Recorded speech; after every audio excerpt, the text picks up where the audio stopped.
Right now in South Austin, Austin police are getting ready to say goodbye to one of their own. Detective Israel Garcia died last week in an off-duty motorcycle crash in San Marcos. He was 54 years old. There is a viewing and a funeral being held right now. KXAN's Mercedes Hernandez joining us live outside of the church. This is off of Brody Lane. Hi, Mercedes.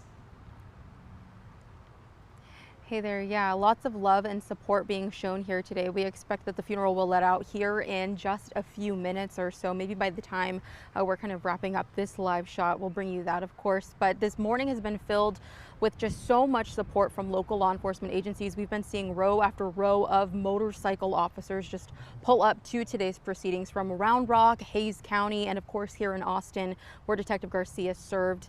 Now, we do know that in his final kind of months here in the department, he spent them on patrol much of the time here in South Austin in the Motors Division. His latest assignment was as a detective on the downtown Austin Rapid Response Team that has a special focus on 6th Street.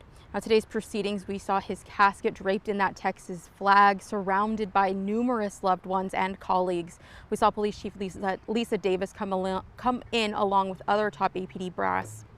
Now, we know that much of his life was spent in law enforcement with public safety, going back all the way to 1993, but he started with APD here in 2009. Now, this loss is being felt throughout the community. Lawmakers at the Capitol took a moment to recognize him and his service.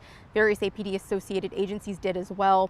But of course, this loss is being felt most heavily by his family. Garcia is survived by his wife, children, stepchildren, and grandkids. They shared their memories of their dad at today's service and their hopes to see him again one day.